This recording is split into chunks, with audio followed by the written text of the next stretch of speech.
जिसे हम लोग देव दीपावली के नाम से भी जानते हैं। और इस बार कार्तिक पूर्णिमा कब है, इसका व्रत किस दिन रखना है, इस दिन कौन सा दीपदान करना है और कहाँ कहाँ दीपदान करना है, सारी अद्भुत जानकारी आपको इस वीडियो में मिलने वाली है। महाराज, दीपावली से भी बड़ा दिन माना जाता है देव दीपावली का, क्योंकि ये देवों की दीपावली होती है जिसे हम कार्तिक पूर्णिमा कहते हैं। और इस बार कार्तिक पूर्णिमा कब है हम ये जान लेते हैं। महाराज, कार्तिक पूर्णिमा की तिथि की शुरुआत 4 नवंबर मंगलवार को रात 10:37 से होगी और इसकी समाप्ति अगले दिन 5 नवंबर बुधवार को शाम 6:48 पर होगी। इस हिसाब से उदया तिथि के अनुसार 5 नवंबर 2025 को ही कार्तिक पूर्णिमा या देव दीपावली आई।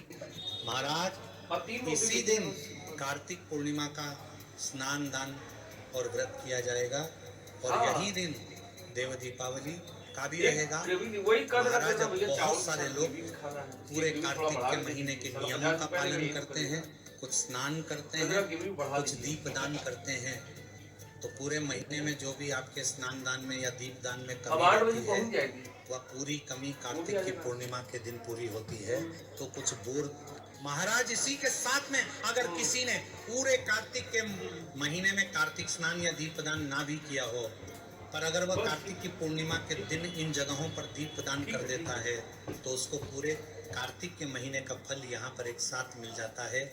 महाराज, इसी के साथ में इस दिन सत्यनारायण भगवान की कथा भी सुनी जाती है और इसी के साथ में इस दिन जिसके घर में चावल और गाय के दूध की खीर बनती है, उस घर में कभी धन संपदा की कमी नहीं होती है। महाराज, इसी के साथ में इस दिन किया गया दान पुण्य भी कभी समाप्त नहीं होता है, क्योंकि यह देवों की दीपावली होती है, कार्तिक की पूर्णिमा होती है। तो इस दिन जो भी आप दान करेंगे, और आप किसी भी प्रकार का दान कर सकते हैं, चाहे वह धन का, तन का या किसी भी चीज का दान कर सकते हैं। महाराज, इसी के साथ में इस दिन सबसे बड़ा दान दीप दान माना जाता है। जैसे आप लोग दीपावली के दिन अपने घर को पूरा दीपक से रोशन करते हैं, वैसे ही आपको कार्तिक की पूर्णिमा के दिन भी रात्रि में अपने पूरे घर में दीपक जरूर जलाने चाहिए। कार्तिक पूर्णिमा या देव दीपावली के दिन विशेष रूप से आपको अपने घर के दरवाजे पर तुलसी जी के पौधे के पास में, अपने घर में पीने के पानी वाले स्थान के पास में और शिव मंदिर में जाकर जरूर दीपदान करना चाहिए। महाराज, इसी के साथ में इस दिन बेलपत्र, आंवला, पीपल, शमी के वर्षों के नीचे जाकर दीपदान करने का बड़ा ही महत्व बताया जाता है। महाराज, यह दीपदान आपको कार्तिक पूर्णिमा के दिन शाम के समय प्रदोष काल में करना चाहिए। लगभग शाम को 6 बजे से लेकर रात 8 बजे के बीच में आपको यह दीपदान करना चाहिए। महाराज, इसी के साथ में जिस व्यक्ति को पूरे साल के दीपदान का फल एक बार में एक दीपक के साथ में चाहिए होता है, वह कार्तिक की पूर्णिमा के दिन 365 बत्ती का दीपदान करता है।